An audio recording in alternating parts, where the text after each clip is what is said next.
The following is a review of a comic book and should not be looked at as an endorsement of the creator involved.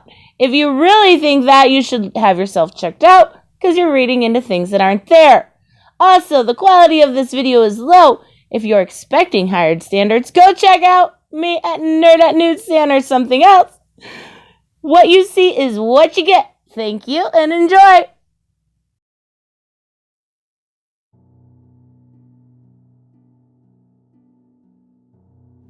Hey guys, StarCraft here, and I'm going to actually take one more pause up from the end to get to one of the books that I should have gotten as soon as I got it, and that's Black and White Volume 1 by Thibert and Taylor Grosso and, what's their wife's name? Pamela Thibert was helping out as well. Basically, this is a remastering of the first of a two-part story that basically gives us the origin of these characters that Art had created. Oh, well, they're black and white, and they still have the autographs. I gotta say, they're holding up a lot better than others. Also, I got the little ash can copy as well. But yeah, in a world where law and order often blur to gray, justice can only be black and white. As it opens up in, of all things, the Sung Brothers Brewery in rural China. Yeah, this is an interesting stuff, but this was, if I remember correctly, this was meant for Image Comics, and it really has that vibe. As we're focused on Mr. Sung, who's waiting for his niece, Whitney. I believe that is his niece. And basically, they're some of these people and these guys here are sent from security by a Mr. Blackett to Whitney's his niece. And he's informed that his niece has been sent to a mental institute because she attacked JC, the mysterious tech wizard. But then all of a sudden, well, they're attacked by these giant mechs, or giant robots. Meanwhile, we see Whitney Sung as she's at the mental institute, basically explaining how, I got you make that joke, because not just fight, I know how to brew a good beer. Okay, pretty funny. And basically, it's told that she's delusional, that the person she attacked, she claimed was this other guy named Jake Chang. Jake Chang. The guy goes by the name JC, and no one's played two and two together. That's a bit of a stretch, but okay. They're told basically, Jake Chang died long ago. He's a dead man. And JC has made a generous offer to help to save the family brewery. But he wants to help, but she keeps on wanting to attack. To even point out she has an American mother. I'd explain her looks. And as it just goes on,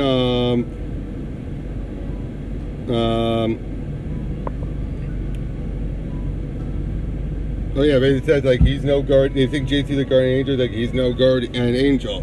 He'll destroy you next. As we then meet up with Reed Blackett, who's basically being a vigilante in an old suit. And when they find out that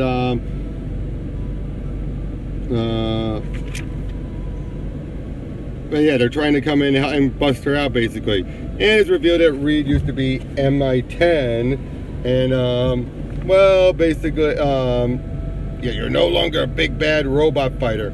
You're an importer and exporter of commodities. So in other words, he turned in his old exciting life for a more boring life. But basically, he's coming in to get her out because he believes her story about JC.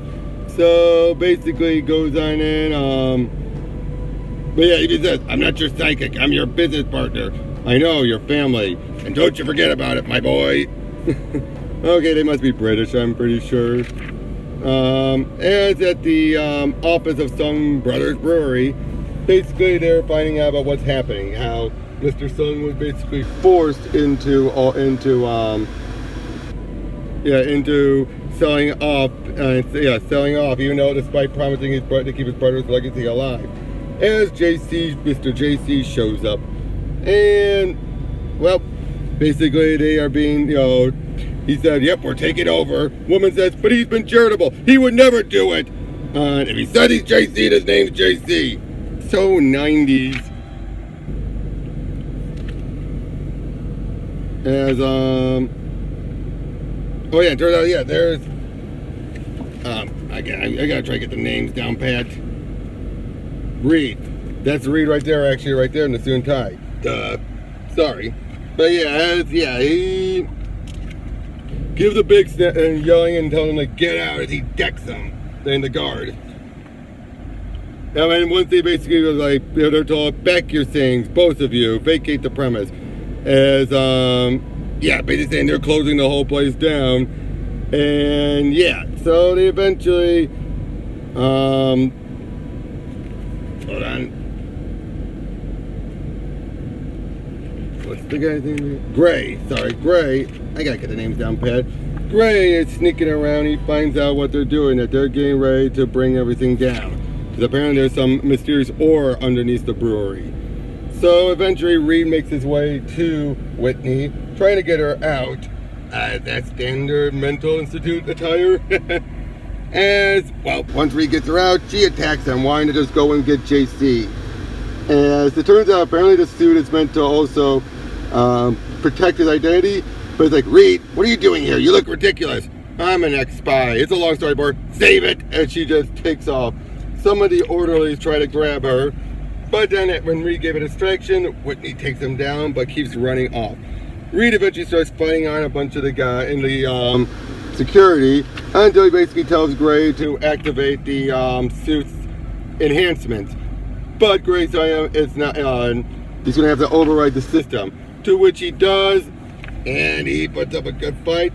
The explosion happens. Thanks to Gray. But yeah, Reed, you need to start carrying a gun again. Don't start, Gray.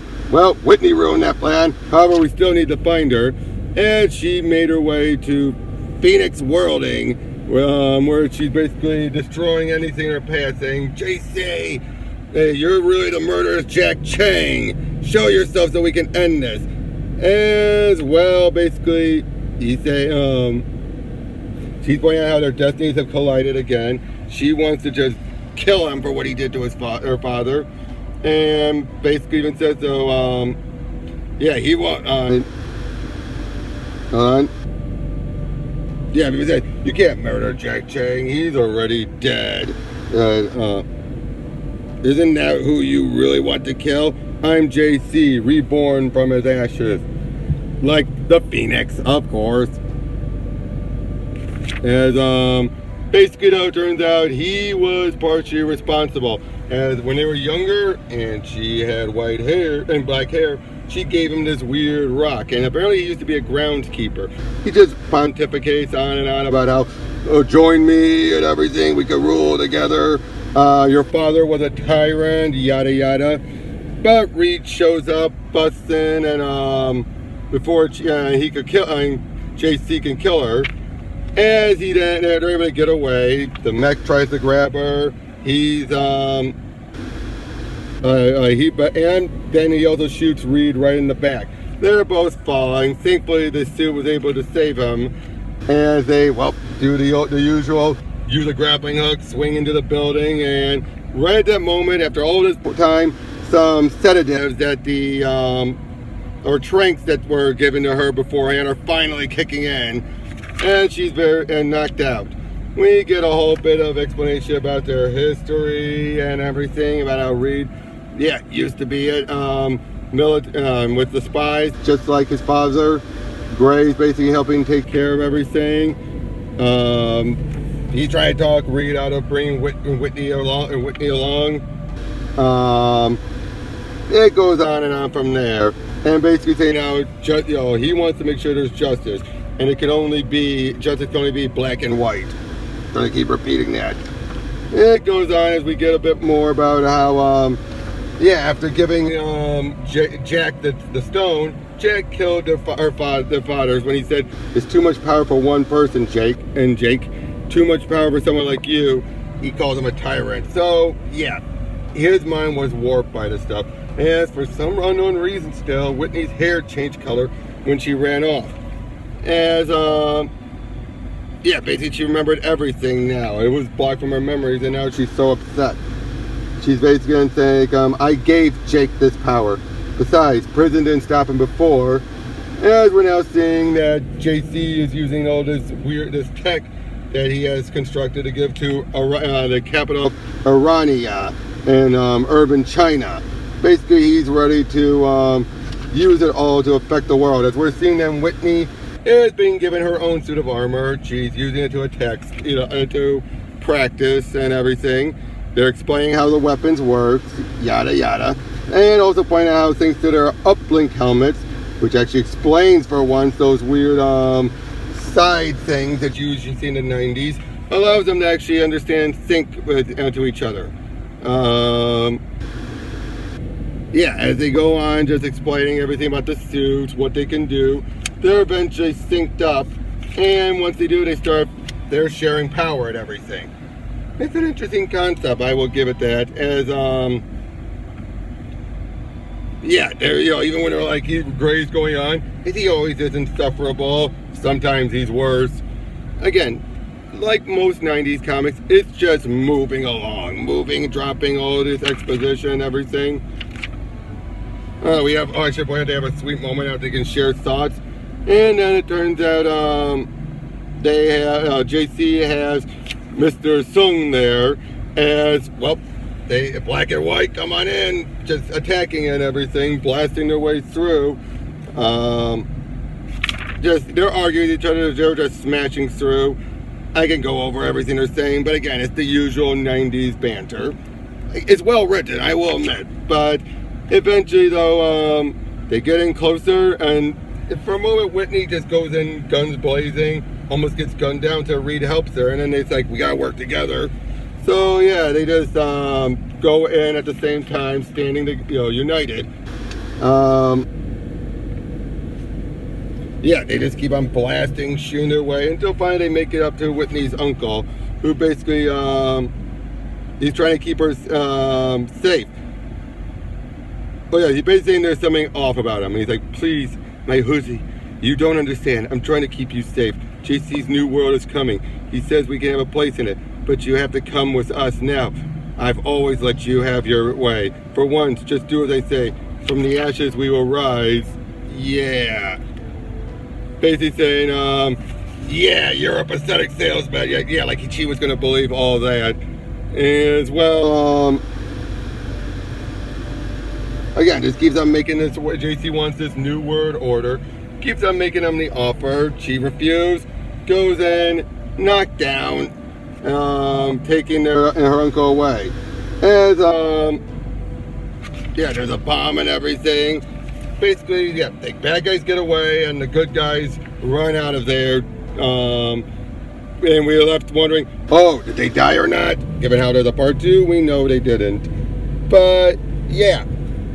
And then, of course, the Ashcan copy is basically a little short story action piece showing everything more in all black and white. But yeah, this is just so 90s. It's just remastering everything that they already have. So like they, so yeah, it is very interesting. Some of the ideas are good. It's typical 90s, like I said, but not in a bad way. I've read a lot worse. It's better, a lot better. It feels a lot better than a lot of Liefeld's Youngblood, early Youngblood work and all that. And it's in the same ballpark, but again, it's better handled. I didn't do it justice in my review, but his artwork is very good. I mean, let's take a look at when it's the old black and white stuff. When you think of Image, that's what you think of. Like, rough and everything, but the colors here for this version really help smooth it out a lot more. Everything looks really good, and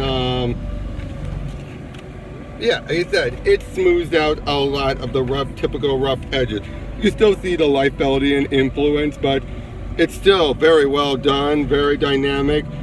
The writing, it's all over the place, but again, just some interesting ideas and concepts. So yeah, I really liked it. Glad I got it. I'll be getting the next one.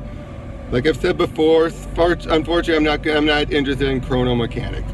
Sorry, art, just not my thing. But again, when you do the next volume, I'll be, and any other ones, I will be getting that. So that's my review for Black and White. I'll be doing a what if tomorrow, hopefully. And that's all I gotta say. Catch you guys later.